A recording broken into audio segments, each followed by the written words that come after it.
Hello, everyone listening. Thank you for tuning in. I'm here with Alan Watson Featherstone, who is up in Scotland. And Alan, how are you?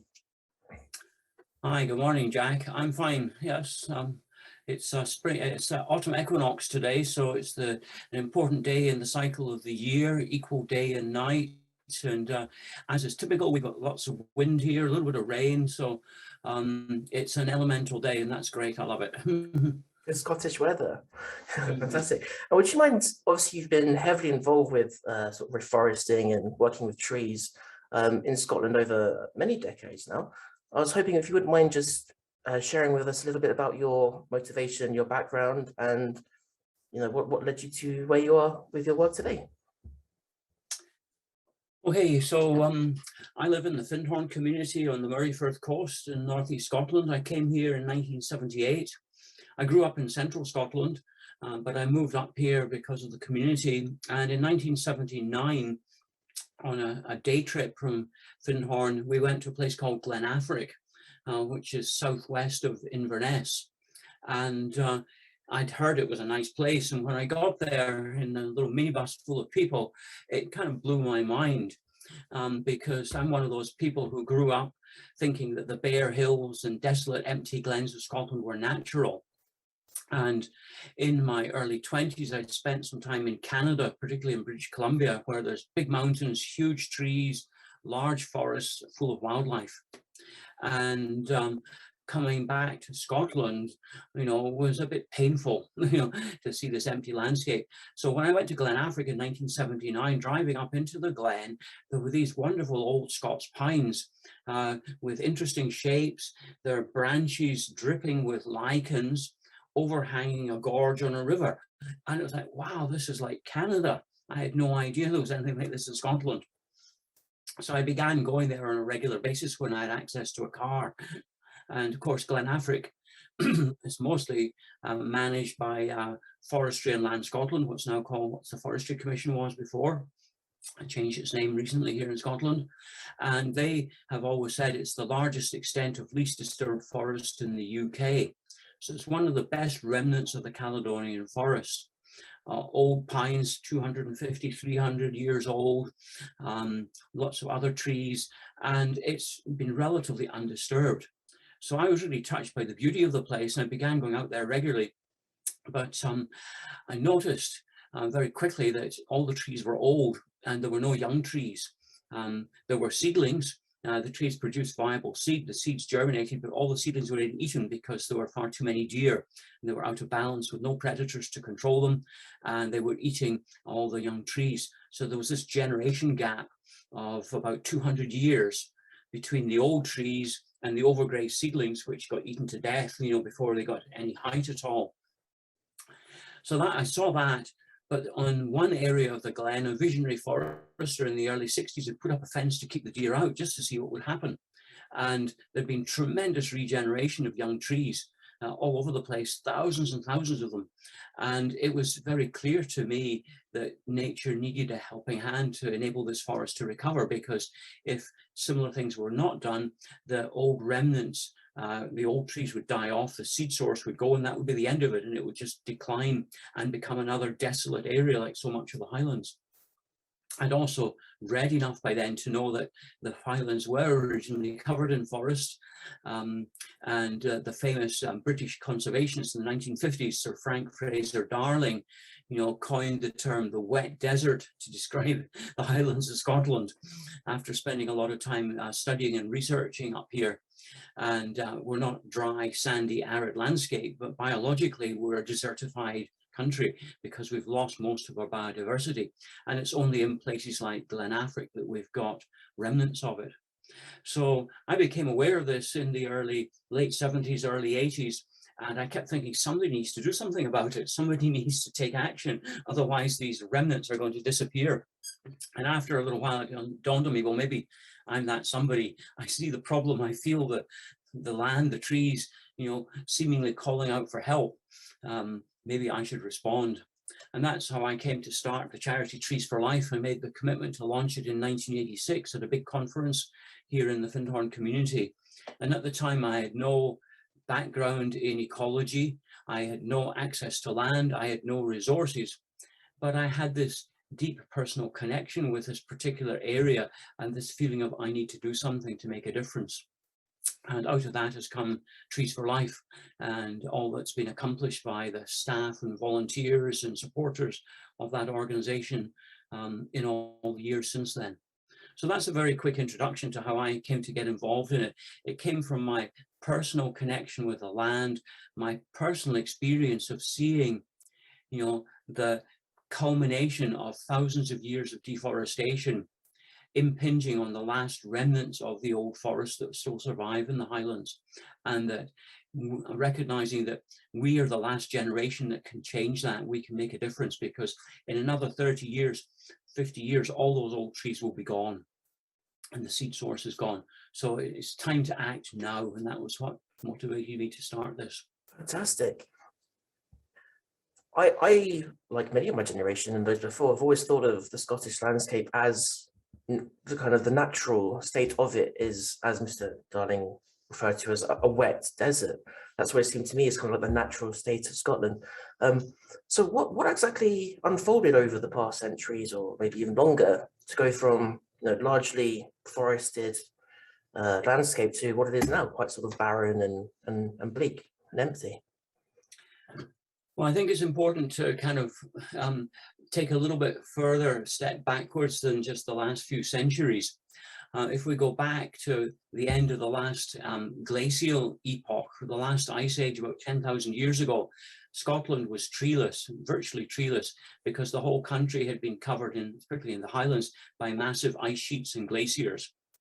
And when the climate warmed up about 10,000 years ago, vegetation recolonized, because that's what the earth does. The earth always wants to be green. Life will colonize any available surface.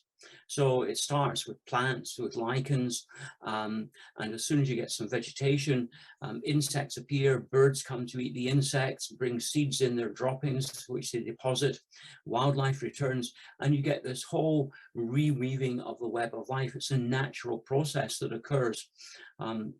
So that's what happened in Scotland about 10,000 years ago. And over time, most of the land became covered in trees, and the forest composition changed. Initially, you get pioneer forests, early colonizing species like birch and rowan. And then later on, you get the later successional, more climax species. In much of the Highlands, that's Scots pine dominated, but in lower elevations where the soils were better, and particularly more in the west, it was an oak dominated temperate rainforest. So scientists who studied this through pollen analysis estimate that the forest reached its sort of peak about 4,000 years ago and then went into decline, and that coincided with both a change in climate and the arrival of large numbers of people.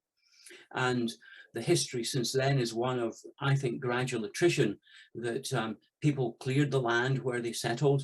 They cut down trees for fuel, for fires, for cooking, for making huts and shelters, for making boats, for making tools and weapons. And I suspect that the forest frontier was pushed back year by year, century by century, over a long period of time. And we know that in Roman times, 2,000 years ago roughly, the country was still largely forested, because the Romans coined the term Caledonia for Scotland, and Caledonia in Roman, in Latin, means wooded heights. So there were a lot of trees here then, and at that time we still had all our indigenous wildlife, all the way up to and including the European brown bear, the wolf, the lynx, and moose, and so forth. So undoubtedly some forest clearance had happened, but the bulk of the land probably was still covered in trees then. And as the population expanded, more trees got cut down. And one of the realities of Scotland is that because we're a cool oceanic climate with high levels of rainfall, particularly in the west of the country, once you get the tree cover removed, the trees act as giant pumps. So they pump water out of the soil up into their branches and lose it through evaporation. When you have the trees removed, you get peat starting to form. which is partially decomposed vegetation, and that acts like a giant sponge, and it holds the water and the soils become acidified. And that's what's led to this term, the wet desert now. So much of the country has suffered from this. Peat bogs are natural ecosystems that occur in flat basins and bowls, but we've got peat on slopes in Scotland, which should not be there. That's a result of deforestation. I think so. That's kind of the situation we've inherited. Yeah, but you just mentioned a moment ago that parts of Scotland are actually a rainforest, and I think when most people hear the word rainforest, they think of the Amazon, they think of West Africa, they think of Borneo, etc. What exactly makes a rainforest in sort of a temperate climate as opposed to tropical? Yeah, well, there are different types.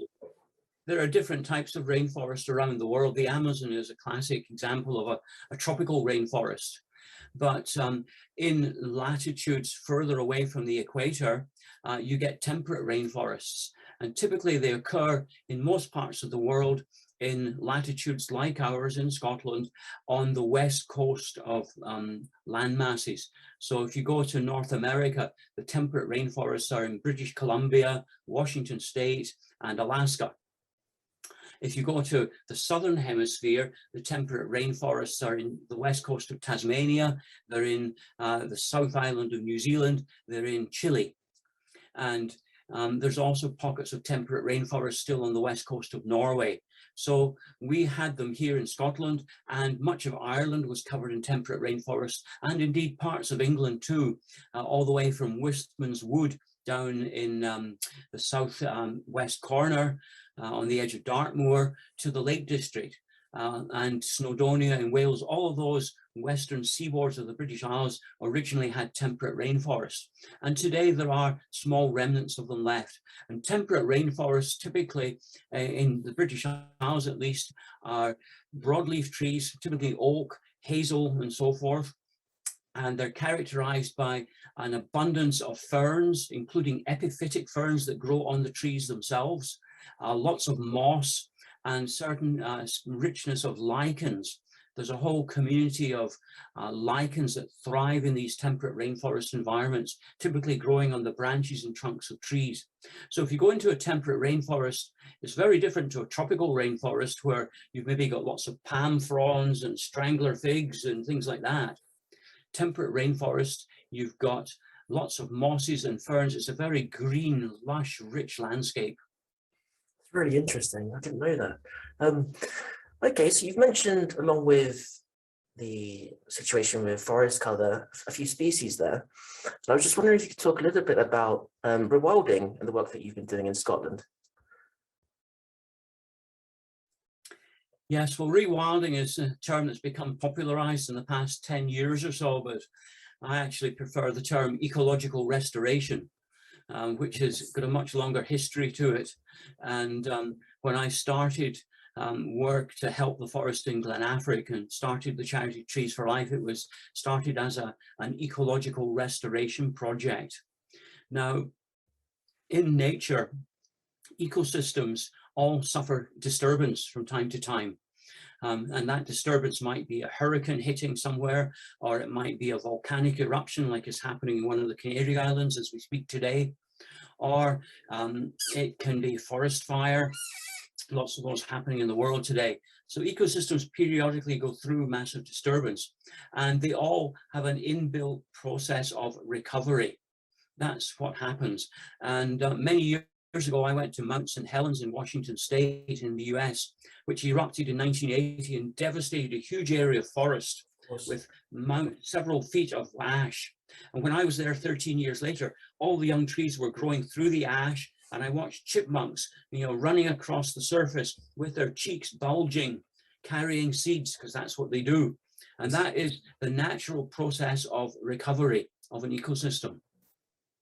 So when we talk about rewilding or ecological restoration, what I'm talking about is human assistance for a natural process.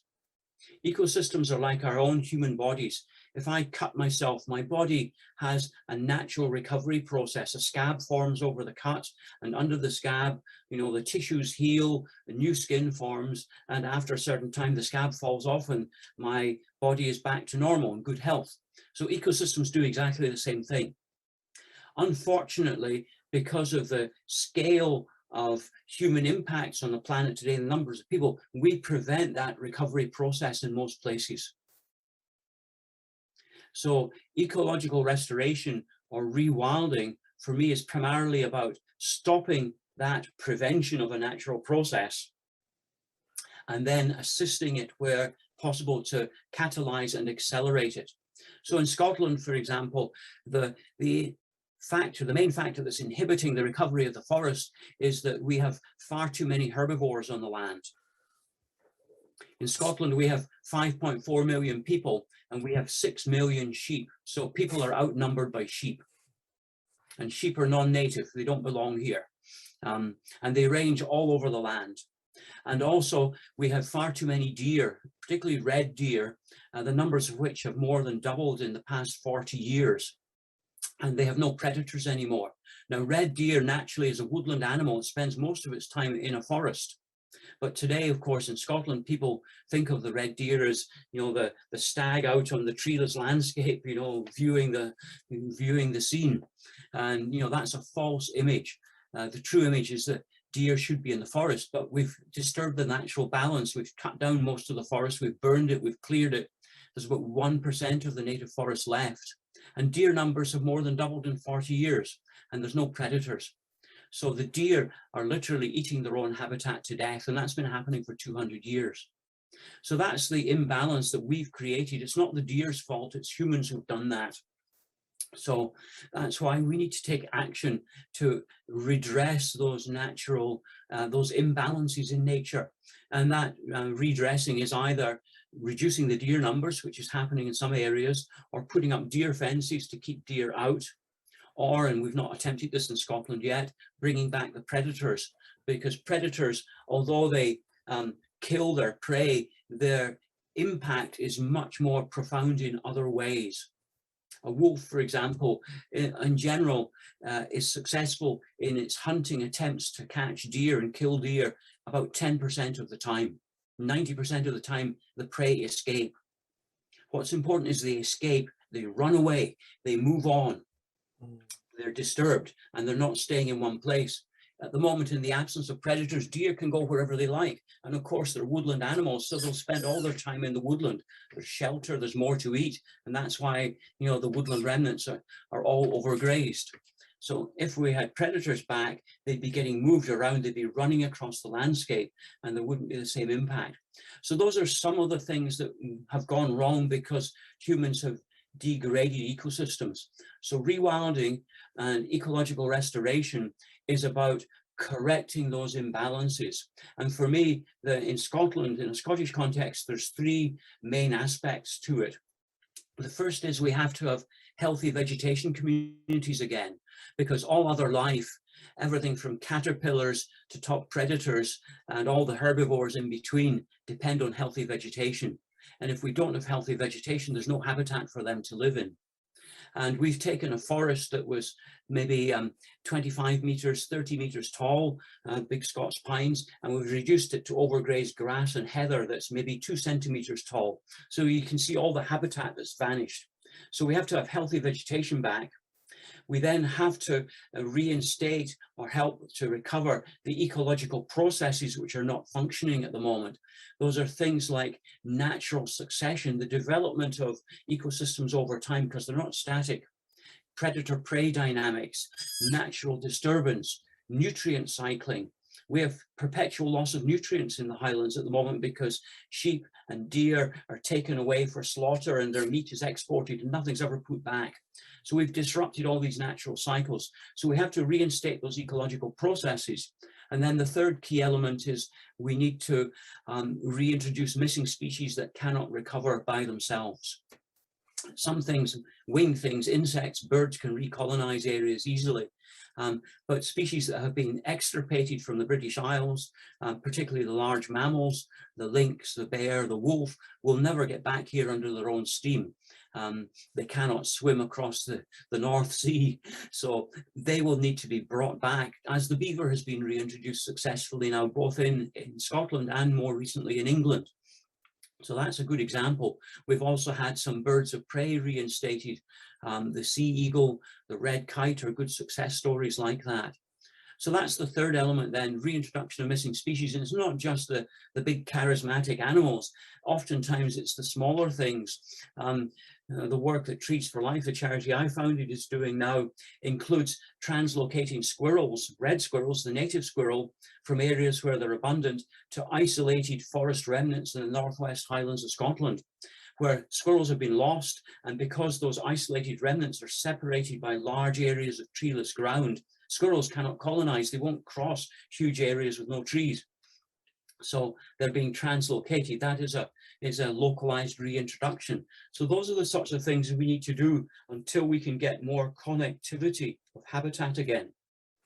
So I hope that's a brief, simple explanation of what it means for me, rewilding or ecological restoration. No, that's brilliant.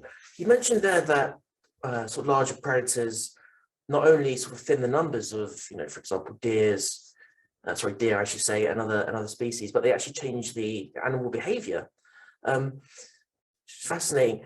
Is it feasible to reintroduce wolves and possibly bears and lynx in Scotland?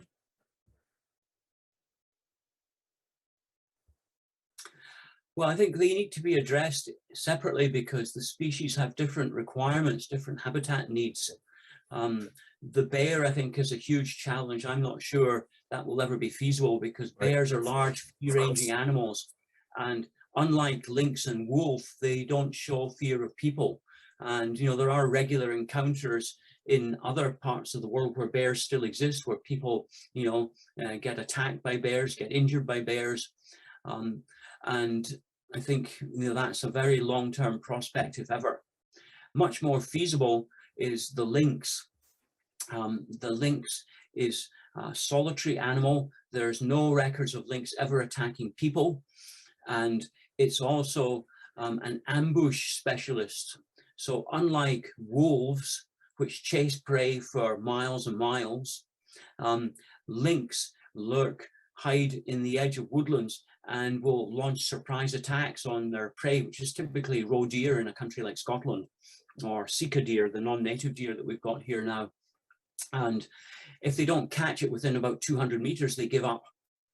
Now, what that means is that if lynx are in woodland areas and people are concerned about sheep predation, which is an obvious risk, if you keep your sheep away from the edge of woodland by 200 meters or more, you're going to drastically reduce the likelihood of sheep predation. Modeling by scientists, particularly David Hetherington, who did a PhD on it, has shown that Scotland, even with its depleted forest cover today, could support up to 600 lynx. So ecologically, it's feasible to have them back. The barriers are not ecological ones. The barriers are human and cultural ones, and the attitudes of people. Right. With the wolf, it's somewhere in between. If we could have wolves back tomorrow. They don't need forest habitat. Wolves live in the tundra where there are no trees. All they need is prey. And there's tons of prey in Scotland in terms of red deer. However, wolves being very intelligent animals will also take an easy option if it's there. So they would undoubtedly prey on sheep if they were brought back today. So with the wolf, we need, before we can realistically consider a reintroduction, we need to actually change the way that sheep are on our land. At the moment, sheep are free-ranging all over the Highlands of Scotland, and they're there in most places because of perverse subsidies. There's no economic sense to it. It's only because farmers can claim massive grants to keep them there. And that's subsidizing the ongoing depletion of the land. So I would love to see those subsidies go to the same people. Those are the people who are connected with the land, but let's subsidize ecological restoration, not ongoing, struggle to survive with sheep and very poor quality land. So if we did that and also embarked on a re-education program for people, because the wolf is the most maligned mammal on the planet. We all grow up, under the influence of children's stories and fairy tales about the big bad wolf and Little Red Riding Hood and the Three Pigs. And then when we're teenagers, we usually go and see werewolf movies by Hollywood, all of which demonize the wolf. Yeah. which is totally undeserved, you know. So we need to actually educate a new generation of people about the true nature of the animal. There was an interesting experiment done some years ago with, I think, the UK Wolf Trust, who have some tame wolves. And they took these wolves to some primary schools somewhere in England. And before they arrived, the teachers asked the children to draw pictures of wolves.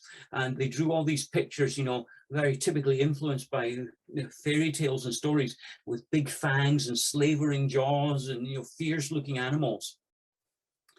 They brought the wolves there, and the children had a chance to, you know, watch them and see them and be close to them. And afterwards, the teachers asked them to draw pictures of wolves again. And the main feature that they drew afterwards was how big the feet of the wolves were. Very, very interesting and hugely Yeah, symbolic. absolutely. Yeah. That's the sort of thing we need to do before we can realistically have something like the wolf back. Speaking of changing attitudes, you spoke about how you're really one of the first movers a few decades ago in this area to actually, you know, roll up your sleeves and do something.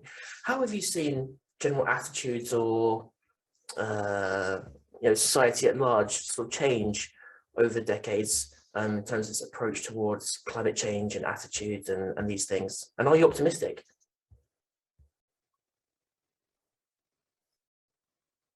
Well, I could probably talk about that for half an hour by itself. I think in Scotland, at least, there's been a huge shift. There's a lot of people have come to the same understanding. In Scotland, we've got open access. You know, people can walk over the land, you know, as long as it's not somebody garden, there's right to roam here. So lots of people are into hill walking, climbing Munros. Any peak over 3,000 feet is called a Munro. There's 282 of them. So lots of people are out on the landscape. And I think many people are coming to the have been coming to the understanding that this is a depleted landscape. There's charities like Trees for Life, there's Reforesting Scotland, there's Rewilding Britain, John Muir Trust, the Woodland Trust, all of which have been raising the profile of Scotland's depleted landscape and the need for more trees for many decades now. And that message has really got across. I think if you talk to your average Scottish person, they would tell you, yes, we need more native trees. So I think there's been a huge awakening. And we've also had some, you know, very interesting things happening where it's not just the conservation sector that's doing this work. You know, the Forestry Commission, or Forestry and Lands in Scotland now, as it's called, has done significant work because they own some of the best remnants of the Caledonian forest. And we've also got private landowners like Anders Poulsen, Danish man, who owns the Glenfeshie estate, where they've done a drastic reduction of deer cull, drastic deer cull to reduce numbers of deer. And there's been tremendous regeneration of the trees there in what was one of the most chronically dying remnants of the Caledonian forest. So we've had that. We've also had success stories with sea eagles and osprey returning, and now with the beaver reintroduction. And this is really permeated into Scottish consciousness and culture. And you know, we've now got we've got the Scottish Rewilding Alliance, and we've also got a proposal going to the Scottish government that Scotland should declare itself the world's first rewilding nation. So I think there's been a huge upsurge of interest, and of course that is happening throughout Britain, but perhaps to a lesser extent in England, because you know, there's not the same opportunities, but beavers have been returned now into Devon, and there's, you know, birds of prey, there's the Knepp estate, there's things like that happening. There's a lot of good stuff happening. And of course, this is reflected internationally too, where back in the late 1990s, I started formulating this vision for something much bigger called Restore the Earth, which is one of the things that, you know, I sort of first connected with your father about. And for a number of years, I worked on trying to get the UN to declare the 21st century the century of restoring the Earth. You know, they have International Year of Peace and things like that. So we need a century to restore the Earth. Well, it didn't happen, but as I'm sure you're probably well aware now, this is the decade for ecological restoration, declared by the UN starting on the 5th of June this year. So I see there's a huge upsurge of awareness and concern and projects. And I travel a lot before COVID, and I go and visit restoration or rewilding projects in many different countries. So people everywhere are recognizing that we've depleted the planet, we need to do something about it. So yes, I am optimistic, but there are huge challenges. And of course, the main thrust of our modern day culture is still ever increasing exploitation of the earth and endless economic growth. And that runs directly counter to restoration and rewilding. So there's still a huge amount of work to do, but I'm excited by the new generation of people who are coming up, by the young people who are seeing that they've got examples now from existing projects of what can be helped, what can be achieved when we work with nature rather than just exploiting and dominating it all the time. So there's a lot to do, but I think we're moving in the right direction, even if you look at the news, it still seems like it's going the wrong way. Right, it does, it does. Okay, so in that case, what message would you give to sort of, younger people who are, as you say, seeing these sort of somewhat horrifying news stories, climate collapse and all these sort of things? What sort of message would you like those people to hear who are sort of setting out on their conservation careers? Well, I think the first thing where it starts for me and for everybody is develop a meaningful personal connection with nature, and do that in wherever you are. If it's your local area where you grew up and you're still there, do that. If you've moved somewhere else, do that. And one of the great things about the COVID epidemic is I've had to focus much more on my local area. I live about 65 miles away from Glen Affric, where most of the ecological restoration work for the Caledonian forests has taken place. Couldn't get there during the lockdowns, so I've gone to the local coast here a few miles away, which is a wonderful sandstone coastline with cliffs and caves and lots of nesting seabirds, and it's wonderful. And there are places like that everywhere. Even if somebody is in a major conurbation, there's town parks, there's city parks, there's isolated woodlands along watercourses.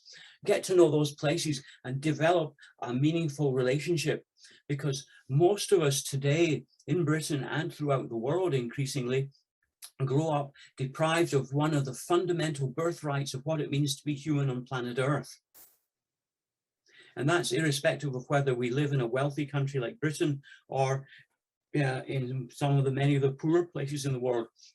And that lost birthright is daily contact with wild nature, with a healthy, intact ecosystem. Fantastic. That was the birthright of the vast majority of humanity for the hundreds of thousands of years we've been on the planet, and we've lost that. So that's where the starting point. Make a personal connection with nature, because nature speaks to all of us through the beauty of a flower, the germination of a seedling, the metamorphosis of a caterpillar to a butterfly, or a bird of prey catching its mouse or whatever. We all marvel and wonder at those things, and when we keep that live in ourselves, that is the inspiration to act from, because we need to act from a point of inspiration, of connection, of care and love for the natural world. Because that's what's missing in our mainstream culture. It's just seen as an economic resource to exploit. So what we need to do is create a new culture that's based on that recognition of our interdependence with nature, our personal connection, where we feel in our hearts that, yes, this is important, I need to do something about it. And out of that then comes a thought, an idea, an inspiration. And at the moment, most people are educated, very formally through academia, through schools, universities, to a career.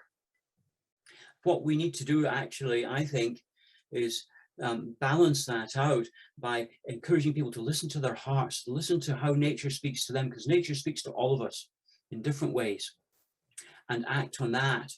And that's what I had to do. That's how I started Trees for Life. I had no experience in ecology. I had a degree in electronics, which I've never used. Not much help for growing a forest. Anyway, I've learned it all by following my heart and my passion. And by acting on that, I've inspired others, created support networks, raised lots of money, bought 10,000 acres of land, planted 2 million trees. Not just me, but the charity I founded has done all that. And any of us have the power to do something like that if we listen to our hearts, listen to the call of nature, and act from there. And that's what's happening. The rewilding movement, the restoration movement, is not coming from the top down. Although the UN has got this umbrella declaration, but it's happening from the bottom up, from local people concerned about their local environment and saying, I need to do something about this. I and my neighbors, my colleagues, my friends, we need to do something about this because government, big corporations, they're busy doing something else, you know. Right. So it's coming from on, and we have the power to change our world and to re-establish a new relationship between humans and nature, which is a mutual relationship. There's a book I often quote and things like this called Ishmael. I don't know if you've come across it, written by a man called Daniel Quinn about 20 years ago. It's a deep ecology book. It's a fictional story, and a man answers an advertisement in a newspaper. The advertisement says, teacher seeks pupil, must have an earnest desire to save the world, apply in person. So in the book, the person answers the ad, and it turns out to be a gorilla is the teacher, a gorilla who's telepathic. And the gorilla is called Ishmael, and it presents a gorilla's eye view of what humans have done to the world. And you can imagine what that is. And Ishmael describes humans as being in two categories. The first category is the leavers, the hunter-gatherer peoples who essentially left the world as they found it. And there still are a few of those in the remote forests of the Amazon in Borneo, the Bushmen in South Africa. There's a few of them left, and they basically don't leave any imprint in the world. Ishmael in this book then describes all the rest of humanity from the development of settled agriculture onwards as the takers. And what we do is we take and we take and we take. And of course, we've now reached the apogee of that with our modern consumer culture that's taking everything from the planet. It's why we're exploiting the Amazon and oil in the Arctic and the krill in Antarctica, everything, we're taking. So that's that book. And there's no future for the takers. We know that. We also can't go back to being leavers. Even if we wanted to be hunter-gatherers, the world could not support 7.8 billion hunter-gatherers. So there's no future for leavers either. We have to become something new. We have to become the givers, where we give back more than we take.